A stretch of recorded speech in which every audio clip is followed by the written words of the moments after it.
નમસ્કાર વિદ્યાર્થીઓ, ધોરણ 11 અર્થશાસ્ત્ર પ્રકરણ 5 ભાગ પહેલો આવક અને ખર્ચના ખ્યાલો.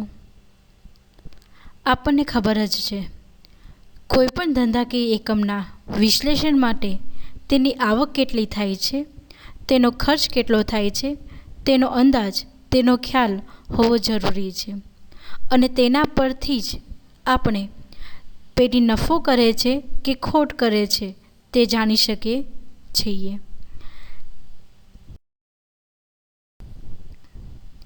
જે પેઢીને નફો થતો હશે તેનો અર્થ એ થાય છે કે તેનો ખર્ચ કરતાં આવક વધારે હશે, અને જો પેઢી ખોટ કરતી હશે તો તેનો અર્થ થાય છે આવક કરતાં ખર્ચ વધારે હશે.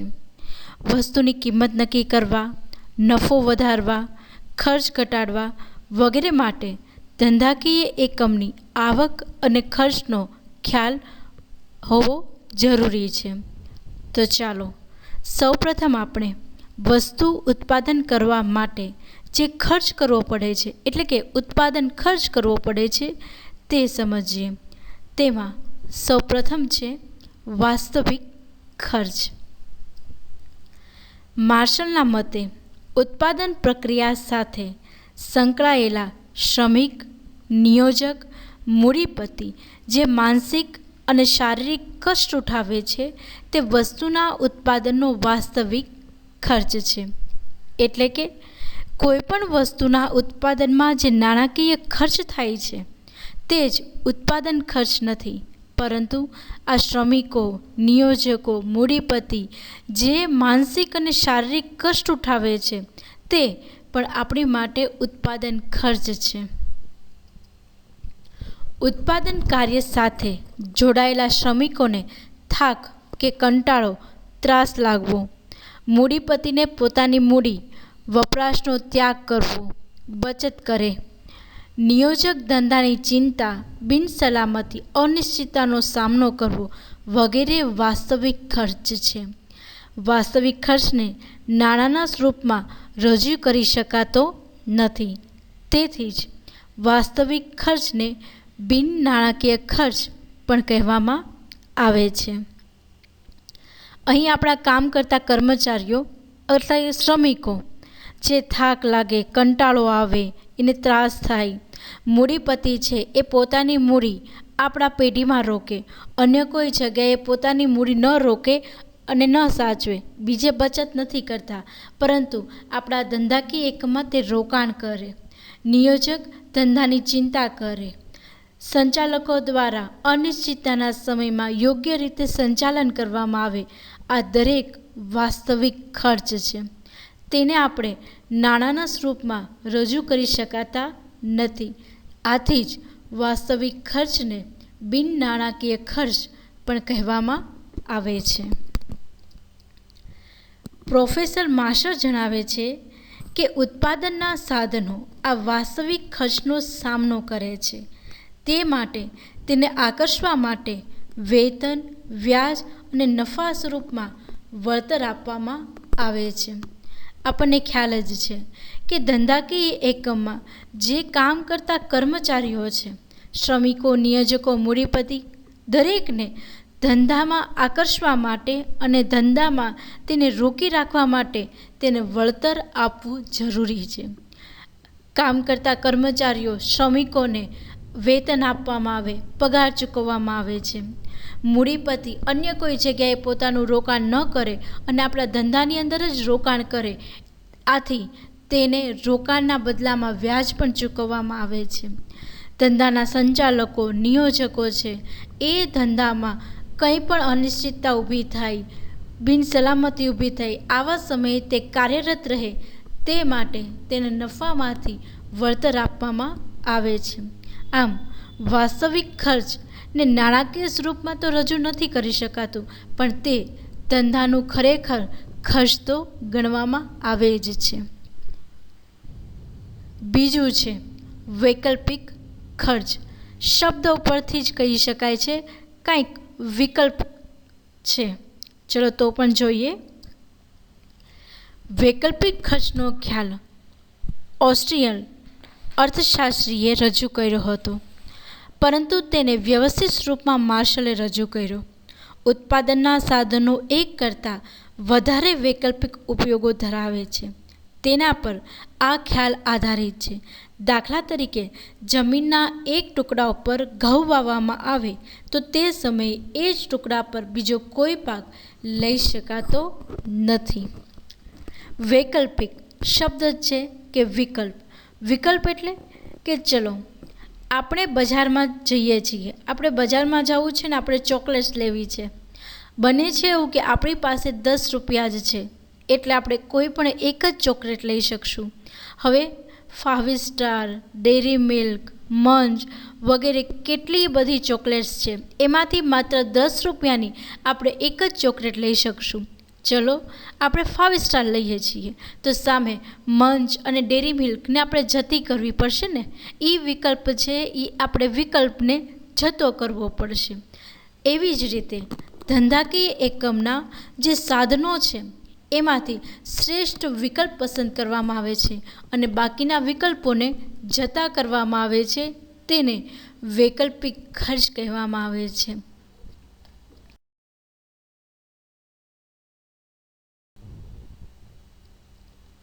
ઉત્પાદનના સાધનોને એક કાર્યમાં રોકવામાં આવે તો તે સાધનો બીજો શ્રેષ્ઠ વિકલ્પ જતો કરવો પડે છે. આ જે શ્રેષ્ઠ વિકલ્પ જતો કરવામાં આવે તેને જ વૈકલ્પિક ખર્ચ કહેવામાં આવે છે. હમણાં જ આપણે જોયું ને કે 10 રૂપિયાની માત્ર આપણે એક જ વસ્તુ ખરીદી શકીએ છીએ, જ્યારે બીજી શ્રેષ્ઠ વિકલ્પો છે એને આપણે જતા કરવા પડે છે. એવી જ રીતે ધંધાના જે સાધનો છે એમાં એનો શ્રેષ્ઠ વિકલ્પ પસંદ કરી એ જગ્યાએ એ વસ્તુનું રોકાણ કરવામાં આવે છે, જ્યારે બાકીના વિકલ્પો છે એને જતા કરવામાં આવે છે. એને વૈકલ્પિક ખર્ચ કહેવામાં આવે છે. આ વૈકલ્પિક ખર્ચની માપણી કરવી થોડી મુશ્કેલ છે. જોઈએ એમાં વૈકલ્પિક ખર્ચના માપણીની મુશ્કેલીઓ, જેમાં સૌ પ્રથમ છે એકોપયોગી સાધન. જે ઉત્પાદનનું કોઈ સાધન માત્ર એક જ ઉપયોગ ધરાવતું હોય તો તેનું વૈકલ્પિક ખર્ચ નક્કી કરી શકાતું નથી. એટલે ચલો માની લઈએ કોઈ જમીનનો એક ટુકડો છે, તેમાં એક જ પ્રકારનું ઘાસનું ઉત્પાદન થઈ શકે છે. તેમાં બીજા કોઈ પણ પાક કે કોઈ પણ વસ્તુનું ઉત્પાદન કરી શકાતું નથી. માત્ર એક જ પ્રકારના ઘાસનું ઉત્પાદન એ જમીનના ટુકડા ઉપર થઈ શકે છે. તો અન્ય કોઈ વિકલ્પ તો એની પાસે રહેશે જ નહીં. એટલે માત્ર એક જ ઉપયોગ તે ધરાવતો હોવાથી તેનો વૈકલ્પિક ખર્ચ નક્કી કરી શકાતો નથી. અને બીજું છે વિશિષ્ટ ઉપયોગના સાધનો. જ્યારે કોઈ ઉત્પાદનના સાધનો વિશિષ્ટ પ્રકારના હોય ત્યારે તે સાધનનું વળતર વૈકલ્પિક ખર્ચના આધારે નક્કી કરી શકાતું નથી, પરંતુ તે સાધનના માંગના આધારે નક્કી થાય છે.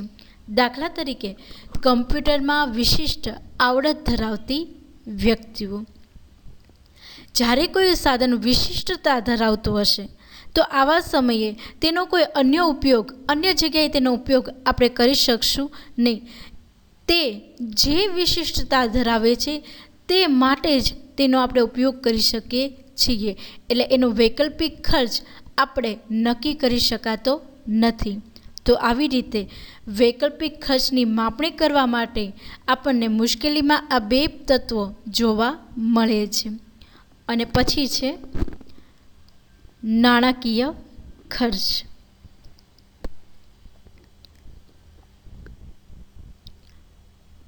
નાણાકીય ખર્ચ કોઈ પણ વસ્તુ છે એ વસ્તુ આપણે બજારમાં ખરીદવા જઈએ છીએ ત્યારે તેના બદલામાં આપણે રૂપિયા નાણું જ ચૂકવીએ છીએ. ધંધાકીય એકમમાં કોઈ પણ વસ્તુનું ઉત્પાદન કરવામાં આવે છે તો તેની પાછળ પણ નાણાકીય ખર્ચ કરવો જ પડે છે. વસ્તુના ઉત્પાદન માટે નાણાકીય ખર્ચ દ્વારા જ થાય છે. વસ્તુની કિંમત રૂપિયામાં જ રજૂ કરવામાં આવે છે. આથી જ ઉત્પાદન ખર્ચ નાણાંમાં રજૂ કરવામાં આવે તેના આધારે જ એકમનો નફો કે ખોટ જાણી શકાય છે. આપણને ખ્યાલ જ છે, કોઈ પણ વસ્તુ આપણે બજારમાંથી ખરીદવા જઈએ છીએ તે રૂપિયા દ્વારા જ એની ખરીદી થાય છે. એવી જ રીતે ધંધાકીય એકમમાં કોઈ પણ વસ્તુનું ઉત્પાદન કરવામાં આવે છે ત્યારે વૈકલ્પિક ખર્ચ કે આપણે વિશિષ્ટ વાસ્તવિક ખર્ચ છે એ જ એમાં નથી હોતો, પરંતુ સાથે સાથે તેમાં નાણાકીય ખર્ચ પણ જોવા મળે જ છે.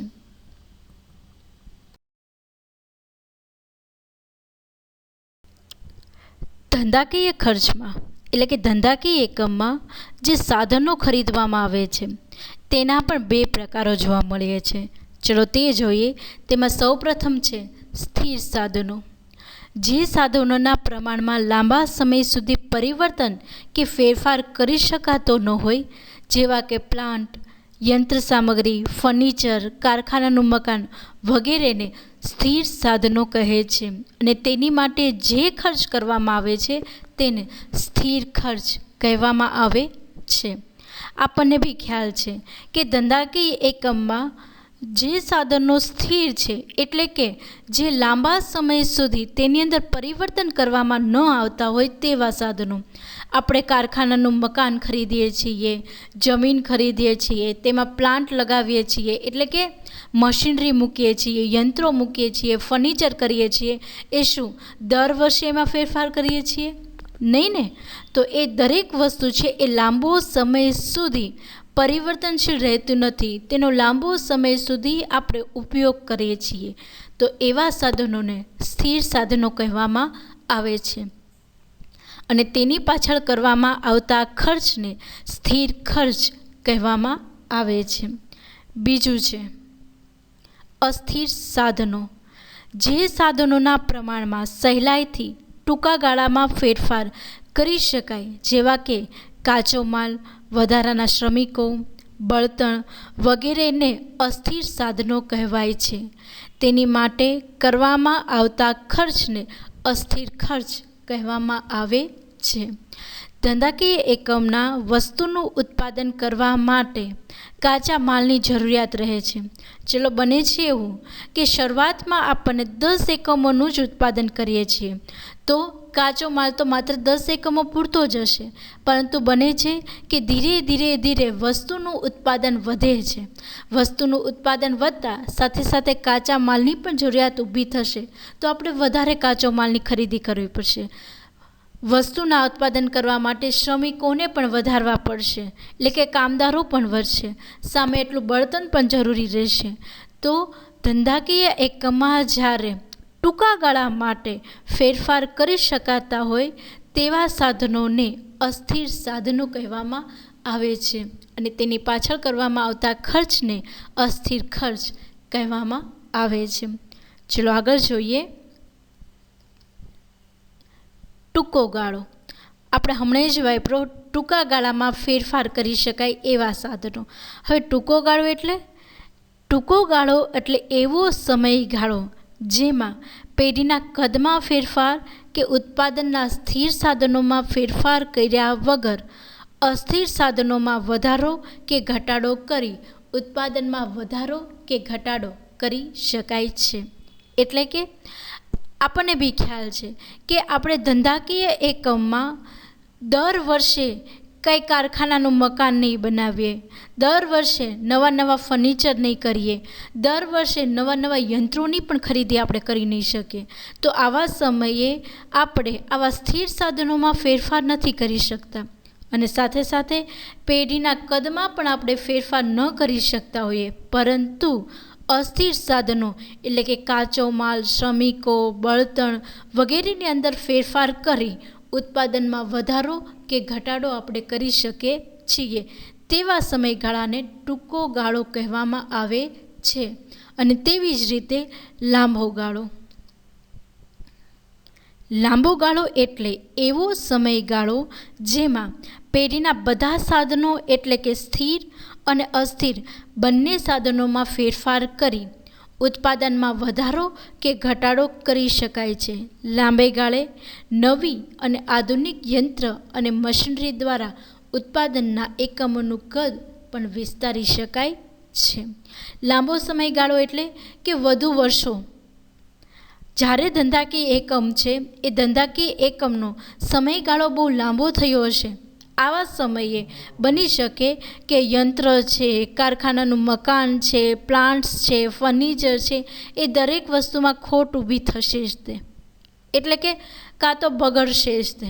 તો આવા સમયે નવા યંત્રો ખરીદવા પડશે, નવું ફર્નિચર બનાવવું પડશે, નવું મકાન પણ તૈયાર કરવું પડશે. તો આવા સ્થિર અને અસ્થિર બંને સાધનોમાં ફેરફાર કરી ઉત્પાદનમાં વધારો કે ઘટાડો કરવામાં આવે છે. અને આપણને ખબર જ છે કે લાંબે ગાળે નવી નવી ટેકનોલોજી આવે છે, આધુનિક યંત્રો છે, મશીનરી બને છે, જેનાથી આપણે વધુમાં વધુ ઉત્પાદન કરી શકીએ છીએ. તો ધંધાકીય એકમ આવા લાંબા સમયે આવા યંત્ર અને મશીનરી દ્વારા વધુ સારું ઉત્પાદન કરી શકે છે. તો ધંધાકીય એકમમાં આ ટૂંકો ગાળો અને લાંબો ગાળો, આ બે ગાળાની અંદર સ્થિર અને અસ્થિર સાધનો છે એનો ઉપયોગ કેવી રીતે થાય છે તે આપણે જોયું. ચલો હવે આગળ જોઈએ.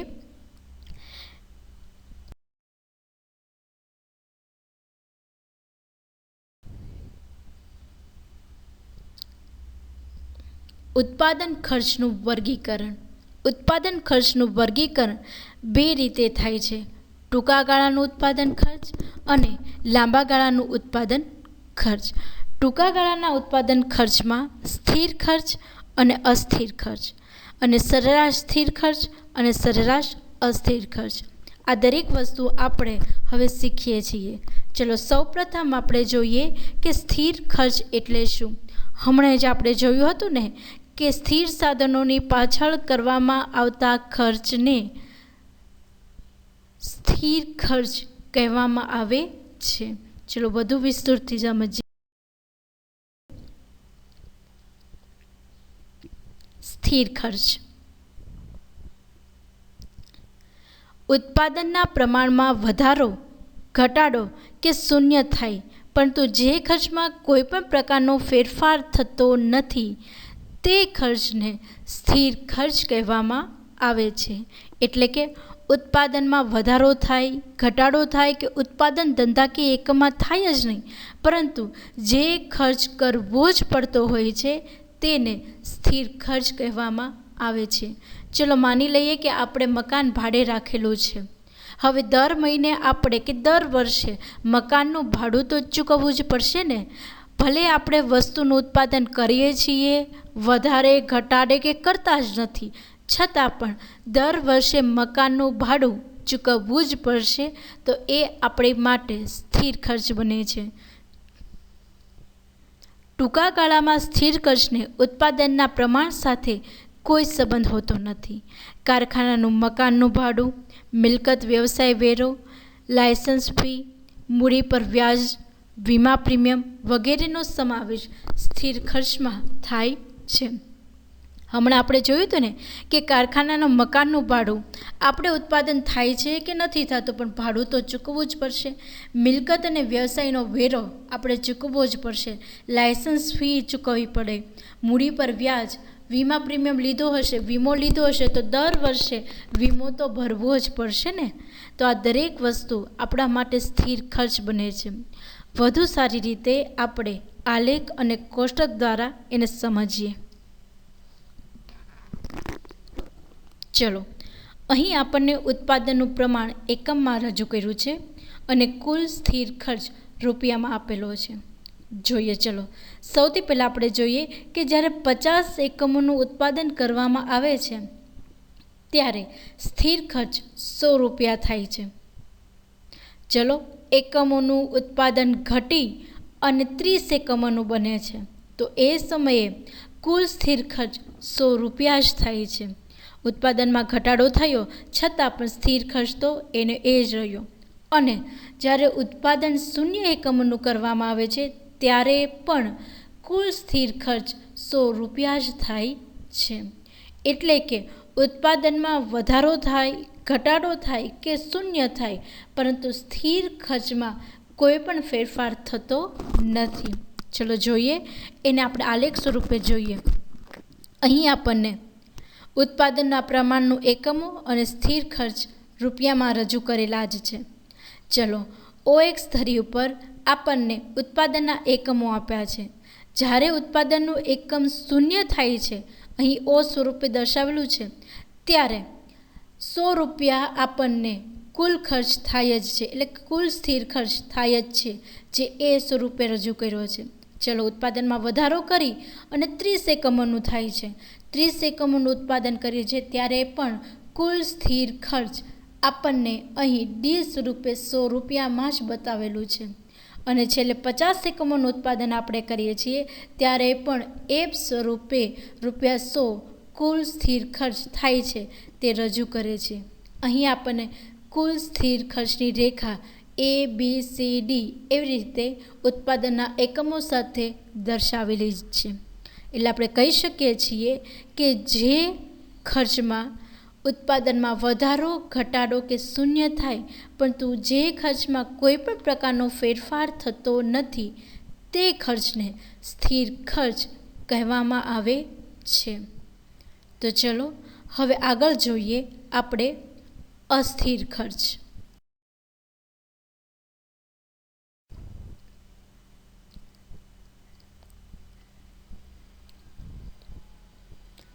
ઉત્પાદનના પ્રમાણમાં વધારો, ઘટાડો કે શૂન્ય થતાં જે ખર્ચમાં પણ ફેરફાર થાય છે તે ખર્ચને અસ્થિર ખર્ચ કહેવામાં આવે છે. એટલે કે ઉત્પાદનના એકમોમાં વધારો થાય, ઘટાડો થાય કે શૂન્ય થાય, તેની સાથે સાથે જે ખર્ચમાં પણ ફેરફાર થાય છે તેને અસ્થિર ખર્ચ કહેવામાં આવે છે. જેવા કે અસ્થિર ખર્ચને અસ્થાયી, પ્રત્યક્ષ અથવા મુખ્ય ખર્ચ પણ કહે છે.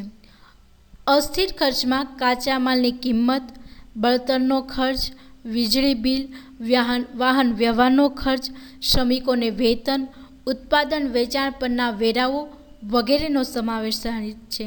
ઉત્પાદન વધે તેમ તેમ આ ખર્ચ પણ વધે છે અને ઉત્પાદનમાં ઘટાડો થતાં આ ખર્ચમાં પણ ઘટાડો થાય છે. આપણને બી ખ્યાલ છે. ચલો જ્યારે ઉત્પાદનમાં વધારો થાય છે તો સાથે સાથે આપણે કાચા માલની પણ જરૂરિયાત વધશે, સાથે બળતણ પણ એટલું જ વપરાશે, વીજળી બિલ પણ વધારે થશે અને માલને એક જગ્યાએથી બીજી જગ્યાએ લઈ જવા માટે વાહન વ્યવહારનો ખર્ચ પણ થશે. શ્રમિકોને પણ સાથે વધારવા પડશે, એટલે કે એનું વેતન પણ વધશે. આ દરેક વસ્તુમાં વધારો થશે, પણ તેનાથી ઊંધું વિચારીએ. જ્યારે ધંધાકીય એકમના ઉત્પાદનમાં ઘટાડો થાય છે તો સાથે સાથે કાચા માલની ખરીદી પણ ઘટશે, બળતણ પણ ઓછું જોશે, વીજળી બિલ પણ ઓછું થઈ જશે, વાહન વ્યવહાર આવવા જવા માટેનો ખર્ચ પણ ઓછો થઈ જશે અને સામે શ્રમિકોની સંખ્યામાં પણ ઘટાડો થતાં તેનું વેતન, પગાર પણ ઘટશે જ તે. એટલે કે એવો ખર્ચ કે જેમાં ઉત્પાદનમાં વધારો, ઘટાડો કે શૂન્ય થતાં ફેરફાર થાય, તે ખર્ચને અસ્થિર ખર્ચ કહેવામાં આવે છે. ચલો આપણે આલેખ અને કોષ્ટક દ્વારા વધુ સમજીએ.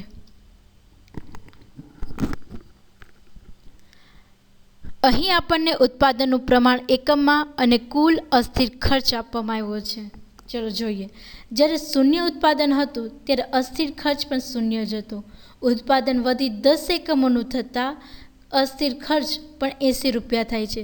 ચલો વધી 40 એકમોનું ઉત્પાદન આપણે કરીએ છીએ ત્યારે અસ્થિર ખર્ચ વધી અને 290 થાય છે અને 50 એકમોનું ઉત્પાદન કરતાં અસ્થિર ખર્ચ 390 રૂપિયા થાય છે. જોઈએ છીએ ને આપણે કે જેમ ઉત્પાદનમાં વધારો થાય છે તેમ તેમ અસ્થિર ખર્ચમાં પણ વધારો થાય છે. તેનાથી આપણે ઊંધું વિચારીએ. 50 એકમોનું ઉત્પાદનથી 390નો ખર્ચ થતો હતો, ઉત્પાદન ઘટી 20 એકમોનું થાય છે, તો સાથે સાથે અસ્થિર ખર્ચ ઘટી અને 150 રૂપિયા થાય છે. ચલો અહીંયા આપણે આલેખ દ્વારા જોઈએ. અહીં આપણને ઉત્પાદનના પ્રમાણનું એકમ OX ધરી ઉપર આપવામાં આવ્યું છે અને અહીં આપણને OY ધરી ઉપર અસ્થિર ખર્ચ રૂપિયામાં રજૂ કર્યા છે. જોઈએ જો, જ્યારે શૂન્ય ઉત્પાદન હતું ત્યારે અસ્થિર ખર્ચ પણ અહીં આપણને O સ્વરૂપે દર્શાવવામાં આવેલું જ છે ને. ચલો, એકમોમાં વધારો થાય છે, ઉત્પાદનમાં વધારો થતાં 10 એકમોનું બને છે. તો સાથે 80 રૂપિયા એ સ્વરૂપે આપણને આ લેખમાં બતાવેલા જ છે. વધી 40 એકમોનું ઉત્પાદન થાય છે. 40 એકમોમાં કુલ અસ્થિર ખર્ચ 290 રૂપિયા થાય છે. તો આવા સમયે અહીં આપણને ડી સ્વરૂપે અસ્થિર ખર્ચ દર્શાવવામાં આવેલો જ છે. ટૂંકમાં છેલ્લે 50 એકમોનું ઉત્પાદન થતાં એ સ્વરૂપે 390 રૂપિયા આપણને આલેખમાં દર્શાવેલા જ છે. અહીં આપણને સ્પષ્ટ ખબર પડે છે કે ઉત્પાદનના એકમમાં વધારો, ઘટાડો કે શૂન્ય થતાં અસ્થિર ખર્ચમાં પણ ફેરફાર જોવા મળે જ છે.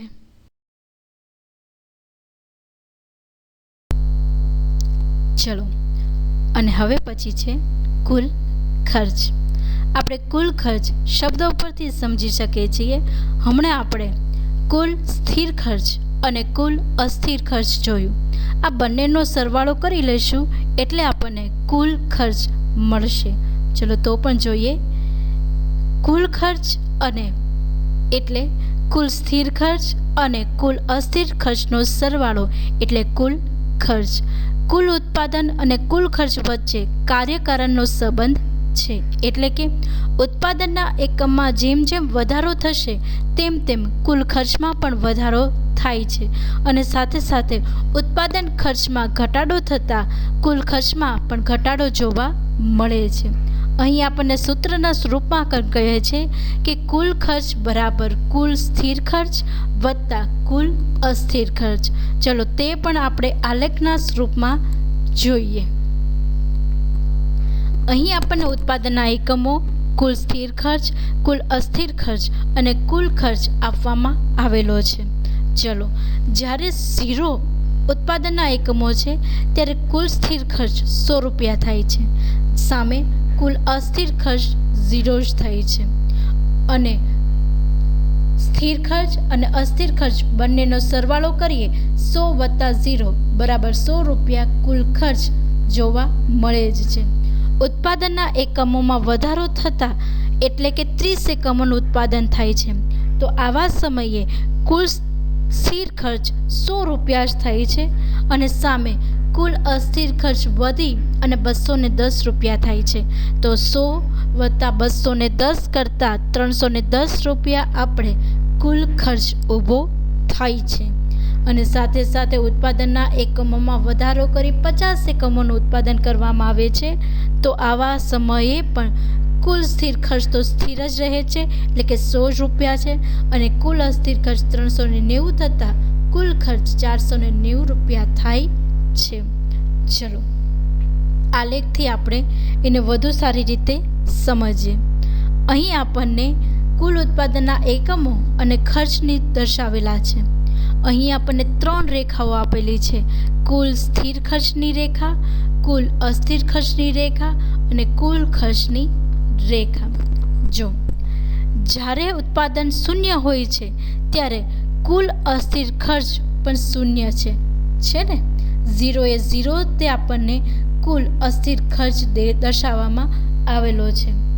ચલો, ઉત્પાદન શૂન્ય હોય ત્યારે કુલ સ્થિર ખર્ચ રેખા ઓપી સ્વરૂપે એટલે કે 100 રૂપિયા આપણને દર્શાવેલું છે, જે આપણને ઓપી સ્વરૂપે દર્શાવવામાં આવેલી છે. અને સાથે સાથે અહીં આપણને કુલ ખર્ચની રેખા પણ 0 ઉત્પાદને ઓપી સ્વરૂપે 100 રૂપિયા જ દર્શાવેલી છે. ચલો, ઉત્પાદનમાં વધારો થાય છે એટલે કે OQ1 થાય છે. અહીં 10 એકમોનું ઉત્પાદન થાય છે, એને આપણે Q1 કહ્યું છે. એટલે કે જ્યારે OQ1 ઉત્પાદન થાય છે એ સમયે કુલ સ્થિર ખર્ચ આપણને OB સ્વરૂપે દર્શાવેલું જ છે. અને સાથે સાથે અહીં આપણને કુલ અસ્થિર ખર્ચ રેખા OC વડે દર્શાવેલી છે અને કુલ ખર્ચની રેખા આપણને અહીં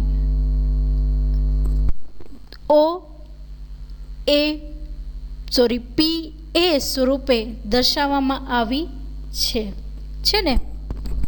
ચલો હવે વસ્તુના ઉત્પાદનમાં વધારો થાય છે અને OQ2 હોય ત્યારે કુલ સ્થિર ખર્ચ Q2F થાય છે અને અસ્થિર ખર્ચ Q2G થાય છે અને કુલ ખર્ચ Q2E થાય છે, જે આપણે સરળતાથી આલેખના સ્વરૂપમાં સમજી શકીએ છીએ કે જેમ વસ્તુના ઉત્પાદનમાં વધારો થાય છે તેમ સ્થિર ખર્ચમાં કોઈ ફેરફાર થતો નથી, પરંતુ કુલ અસ્થિર ખર્ચ રેખા અને કુલ ખર્ચની રેખામાં વધારો જોવા મળે જ છે.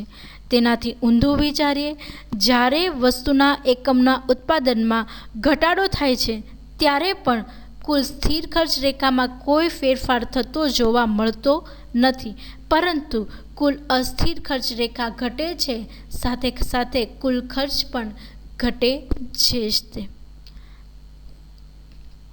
તો વિદ્યાર્થી મિત્રો, અહીં આપણે સ્થિર ખર્ચ, અસ્થિર ખર્ચ અને કુલ ખર્ચ વિશે સમજ્યું.